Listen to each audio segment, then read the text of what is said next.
Hello, good morning students. देखो, पहले की वीडियो में मैंने आपको नेचुरल वाली इम्यूनिटी प्रतिरक्षा करा दी थी। अब ये दूसरा है जिसमें कि उपार्जित या ये मानिए कि एक्वायर्ड इम्यूनिटी है, उसके बारे में अपने को करना है अध्ययन। तो यहाँ पे सबसे पहली बात तो एक्वायर्ड या उपार्जित मतलब है कि जो हम जन्म के बाद में, यानी कि जो पहले वाली थी वो जन्मजात थी, और ये जन्म के बाद में अगर हम में प्रतिरक्षा आती है तो वो क्या कहलाती है, उपार्जित या एक्वायर्ड इम्यूनिटी। अब इसमें देखो, अगर आपसे पूछा जाए कि इसका बेस क्या है या ये किस आधार पे है, तो ये पूर्व स्मरण शक्ति यानी मेमोरी के आधार पे ये प्रतिरक्षा की जाती है। अब इसमें देखो, जो उपार्जित प्रतिरक्षा है, इसको अगर अपन वैसे देखें तो इसमें स्पेसिफिक जो है प्रतिजन के बारे में ये प्रतिरक्षा होती है, जिसमें कि कोई भी रोग जनक है या एंटीजन है, उसकी स्मृति हमारा शरीर रखता है। और जैसे मान लीजिए अगर क्रिया होती है, तो कोई रोग जनक अगर मान लीजिए हमारे शरीर में प्रवेश करता है, तो हमारा शरीर उसे मारने के लिए प्रतिरक्षी बनाता है और उसे मार देता है। तो ये तो क्रिया कहलाती है प्राथमिक अनुक्रिया या प्राइमरी रिस्पॉन्स। और इस क्रिया से हमारी जो शरीर है वो स्मृति कोशिकाएं बना लेता है, मेमोरी सेल बना लेता है। और जैसे ही वापस से अगर वो रोग कारक शरीर में प्रवेश करता है, तो ये बहुत कम समय में उसको स्मृति के आधार पर क्या कर देता है, नष्ट कर देता है या डीएक्टिवेट कर देता है। तो ये जो सेकंड वाली है, इसे हम बोलते हैं, कहते हैं सेकेंडरी इम्यून रिस्पांस या द्वितीय प्रतिरक्षा अनुक्रिया। तो इस तरीके से जो है उपार्जित क्रिया में काम किया जाता है। अब अगर अपन देखें तो इसको भी विभाजित किया हुआ है दो में, एक्टिव और पैसिव, यानी कि सक्रिय प्रतिरक्षा और निष्क्रिय प्रतिरक्षा। अब यहाँ पे देखो, आप टेबल एक देख रहे हो कि जो एक्टिव या सक्रिय है उसके भी दो प्रकार हैं। एक तो है नेचुरल और दूसरी है आर्टिफिशियल। नेचुरल में आप देखो कि यहाँ पर लिखा हुआ है antibodies made after exposure to an infection, यानी कि इस प्रतिरक्षा का निर्माण जब होता है जब हमें किसी प्रकार की कोई इन्फेक्शन आता है, तो उसके बाद हमारी बॉडी जो है एंटीबॉडी बनाती है। और इसी का जो दूसरा है आर्टिफिशियल या कृत्रिम रूप से, इसमें क्या है कि हम जो एंटीबॉडी देते हैं या जो प्रतिरक्षा देते हैं वो किससे उत्पन्न होती है, वो होती है वैक्सीन से, यानी रोग होने से पहले। तो नेचुरल में तो क्या है कि रोग होने के बाद हमारी शरीर प्रतिरक्षी बनाता है, और जो आर्टिफिशियल है वो हम रोग होने से पहले ही बना लेते हैं, ताकि जिसे अपन वैक्सीन बोलते हैं, ताकि वो रोग ना हो। ठीक है। फिर उसके बाद में जो दूसरा है जिसे हम पैसिव या निष्क्रिय कहते हैं, उसके भी दो प्रकार हैं, नेचुरल और आर्टिफिशियल। तो इसमें जो नेचुरल है वो हमें अपनी माँ से पहले से ही मिला हुआ है, बाय मिल्क, मदर मिल्क जो होती है। तो दूध से जो हमें एंटीबॉडी मिल रही है वो क्या कहलाती है, पैसिव की नेचुरल इम्यूनिटी। और अगर हम आर्टिफिशियल की बात करते हैं, तो ये आर्टिफिशियल जो है हमें किसी थ्रू या अपने जो और भी एंटीबायोटिक्स हैं उनके थ्रू हमें हमारे सीरम द्वारा, जो ब्लड में सीरम होता है, उस सीरम द्वारा जो है ये इम्यूनिटी हमें प्राप्त होती है। तो इस तरीके से जो है यहाँ पे दो प्रकार हो गए, और उन्हीं प्रकार के आधार पे हम ये काम करते हैं। अब देखो, अपन थोड़ी सी इसमें डिटेल में करते हैं इसको। अब देखिए, इसका पहला प्रकार है सक्रिय प्रतिरक्षा या एक्टिव इम्यूनिटी। ठीक है। अब इसमें क्या है कि कोई भी रोगजनक या प्रतिजन जब हमारे शरीर में प्रवेश करता है, तो हमारा शरीर जो है प्रतिरक्षी बनाता है। तो ये जो क्रिया है उसे हम क्या बोलते हैं, सक्रिय प्रतिरक्षा। हालांकि ये जो क्रिया है बहुत धीरे होती है और इसका जो टाइम है प्रभाव दिखाने का वो भी क्या होता है, थोड़ा सा लंबा होता है। तो इसके लिए जैसे मान लीजिए कि इसमें अपने पास में जो एग्जाम्पल है उसमें अपने वैक्सीन है कि अगर वैक्सीन क्रिया द्वारा हम ये कार्य कर सकते हैं तो संक्रमण होने से पहले, जैसे मान लीजिए पोलियो है तो पोलियो का पहले टीकाकरण किया जाता है, क्योंकि अगर बाद में किया जाएगा तो पोलियो ठीक नहीं हो सकता। तो इसलिए जो टीकाकरण है वो टीकाकरण रोग होने से पहले ही यहाँ पर कर लिया जाता है ताकि हम रोग को समाप्त कर सके।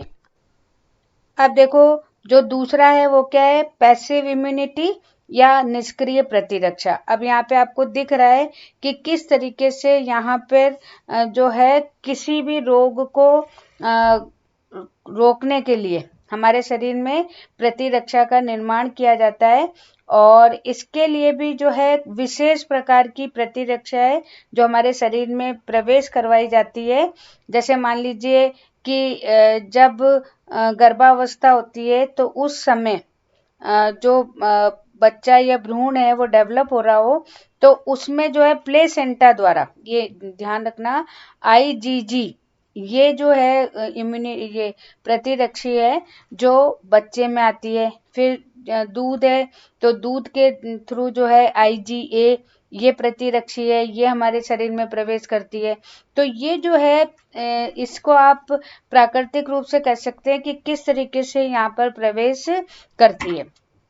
अब देखो कि जैसे मान लीजिए कि सांप काटने पे या टिटनेस, ये जो है रेबीज, डिप्थीरिया, इनके टाइम में हम पहले से वैक्सीन नहीं लगाते हैं, या जो टीकाकरण या जो इंजेक्शन है वो हम पहले से नहीं लगाते हैं, काटने के बाद लगता है। तो ये वाला कौन सा होता है, कृत्रिम निष्क्रिय प्रतिरक्षा उत्पन्न करता है।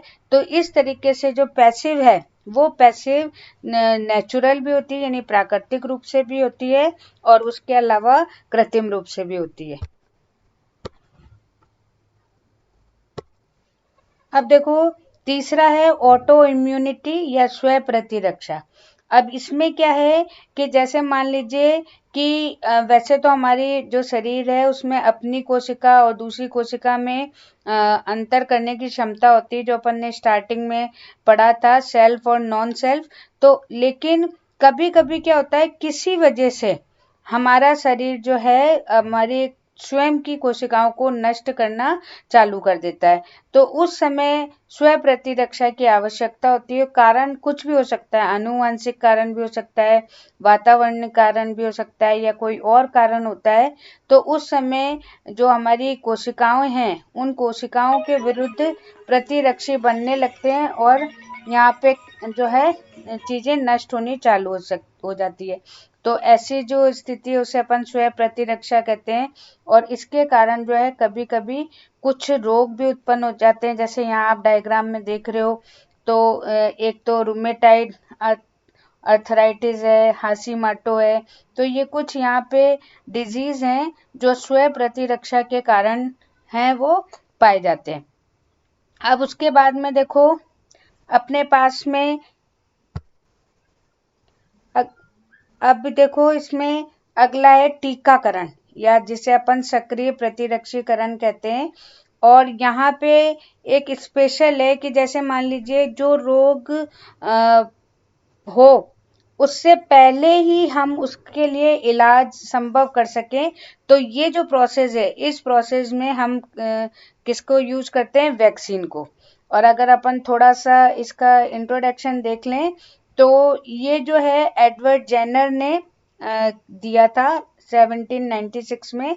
इन्होंने सबसे पहले गाय का चेचक यानी काऊ पॉक्स के लिए सबसे पहले वैक्सीन बनाई थी, और उसके अलावा फिर इन्होंने जैसे चेचक है उसके लिए तो काफी काम किया था, इसलिए इनको फादर ऑफ वैक्सीनेशन भी कहते हैं। फिर यहाँ पे देखो आपको एक चार्ट सा दिखाई दे रहा है, क्योंकि इसमें भी सारी जो चीजें वो चीजें किसके आधार पे हैं, वो हैं स्मृति के आधार पे, ठीक है ना। तो अब हालांकि अभी अपन इसके प्रकार भी देखेंगे तो किस तरीके से जो है ये धीरे धीरे जो है हमारे पहले शरीर में थोड़ी सी डाली जाती है और उसके बाद में जो है धीरे धीरे ये अपनी मात्रा को बढ़ाती है। और जब कोई किसी प्रकार का कोई दिक्कत हो तो ये पहले से ही जो है रोगजनक है उसको डिस्ट्रॉय या उसको मार देती है। तो यहाँ पर भी जो ये क्रिया है, ये क्रिया किसके आधार पे है? स्मृति या मेमोरी। और सबसे इम्पोर्टेंट चीज ये है कि जो रोगजनक के कारण हमें रोग होता है उसी रोगजनक से ये क्रिया या ये वैक्सीन बनाई जाती है। तो अब अपन जैसे इसके प्रकार पढ़ेंगे तो आपको समझ आ जाएगा कि किस तरीके से जो है हम इस वैक्सीन को बनाते हैं। अब देखो इसका जो पहला प्रकार है वो प्रकार कौन सा है? जीवित तनुकृत दुर्बलित या लाइव डाइल्यूटेड या फिर आप इसको एटेन्यूएट वैक्सीन भी कह सकते हो। अब यहाँ पे आपको देखो पोलियो जो वायरस है उस वायरस की वैक्सीन बताई हुई है कि किस तरीके से बनती है। तो इसमें देखिए कि हम किसी जीवित को, जैसे हमारे पास में पोलियो का जो विषाणु है उसको हम लेते हैं और लेने के लिए हमें कोई जीवित कोशिका की आवश्यकता होती है। जैसे मान लीजिए कि किसी भी जो जंतु है उसके भ्रूण में हम इसको संवर्धित कर सकते हैं, इसको बना सकते हैं।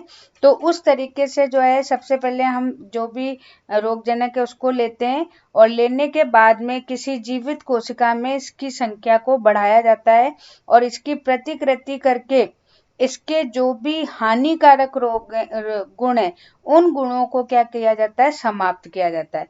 और जब ये काफी पीढ़ियों तक संवर्धित हो जाता है तो उसके बाद में फिर हम इसकी बहुत स्मॉल क्वांटिटी, बहुत कम क्वांटिटी में जो है इसको यूज करते हैं टीका के रूप में। तो इस तरीके से जैसे आपको दिखाई दे रहा है कि किस तरीके से छोटी सी जो है क्वांटिटी ली जाती है और उसके बाद में जो है इसको चेंज किया जाता है। अब जैसे यहाँ पे चूहे का दे रखा है तो किस तरीके से जो है इसको बराबर काफी पीढ़ियों तक जो है इस वायरस को डेवलप किया जाता है ताकि इसके हानिकारक जो रोग हैं वो वो हानिकारक जो प्रभाव है वो समाप्त हो जाते हैं और वापस से जैसे मान लीजिए हमारे उसमें प्रवेश करता है तो ये अपने ही विषाणु को मारने में या उसकी वृद्धि रोकने में सहायक होता है। तो इस तरीके से जो है हम जीवित कोशिकाओं से इस टीके का निर्माण करते हैं।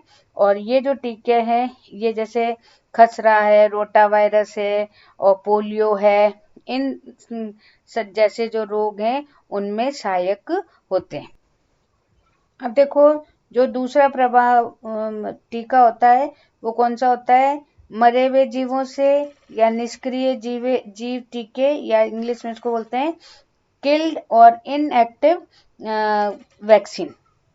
अब इसमें जो है इसके लिए हमें क्या करना है कि रोग जनक को हमें निष्क्रिय करना है।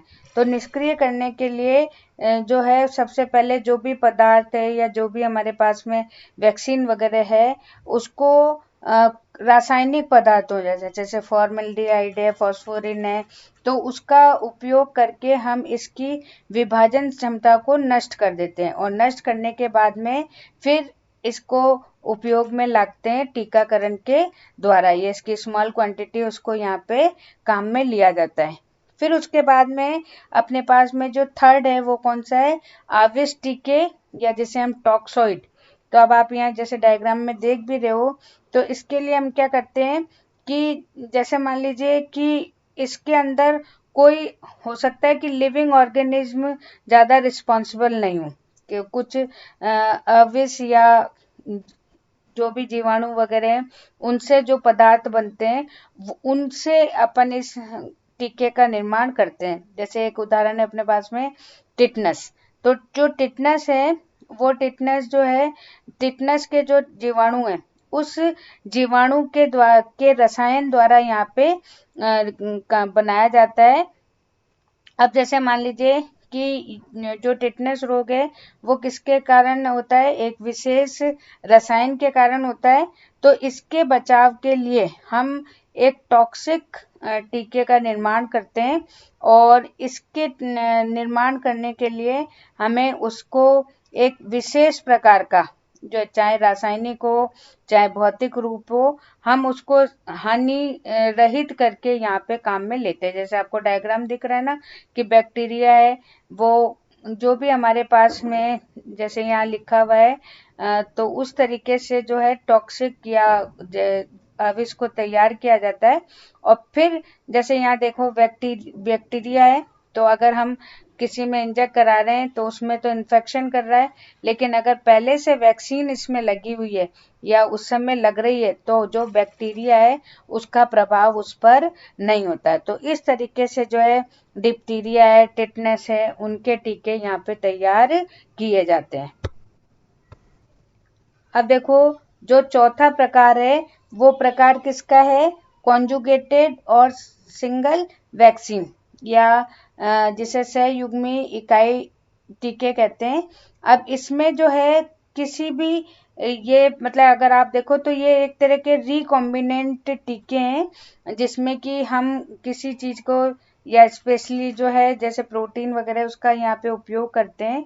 तो इसके लिए हम क्या करते हैं कि जो जीवाणु है, उन जीवाणुओं के जो बाहर वाला आवरण होता है, तो उस आवरण को हम यहाँ पे उपयोग में लाते हैं, और इन आवरणों की सहायता से हम इन टीकों का निर्माण करते हैं। जैसे मान लो कि वायरस है, तो वो वायरस जब किसी कोशिका में प्रवेश करता है तो वो अपने प्रोटीन को बाहर छोड़ देता है, लेकिन इस टीके के लिए हम उसी विषाणु के उस प्रोटीन का उपयोग करते हैं, और उपयोग करके जो है हम इस तरह की वैक्सीन का निर्माण करते हैं। तो इसलिए अपन इसको क्या बोलते हैं, कॉन्जुगेट या सहयुग्मी टीका। ठीक है ना। अब यहाँ पे देखो ऐसे जो टीके हैं उनमें अपन पर्टुसिस वैक्सीन या इन्फ्लुएंजा वैक्सीन इस तरीके के उदाहरण हैं जिसमें कि हम इसका निर्माण करते हैं। अब इसमें भी देखो जैसे IgG है, तो इसका हम उपयोग करते हैं जिससे कि मेमोरी सेल बनती है। और ये जो चीज है ये किसके द्वारा है, ये इस तरीके के अपन जो है आवरण है, उन आवरणों को तैयार करके इस क्रिया को यहाँ पर करते हैं। तो ये इस तरीके से जो सहयुग्मी टीके बनते हैं।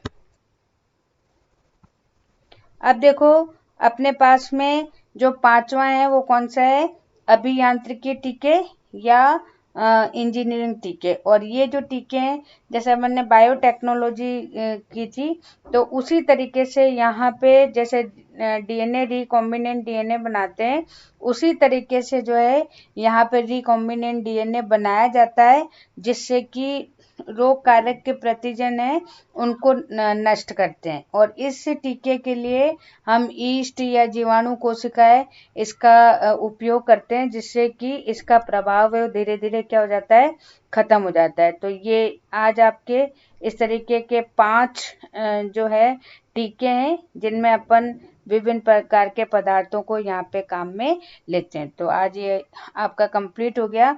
और ये जो है हेपेटाइटिस या ये मान के चलिए जो लिवर है उसमें किसी तरह की सूजन वगैरह या उसमें, तो उसके लिए यहाँ पे इस प्रकार के टीके, हालांकि ये बहुत ज़्यादा आधुनिक हैं तो अभी इनका उपयोग कम किया जाता है। ठीक है, ओके, थैंक यू।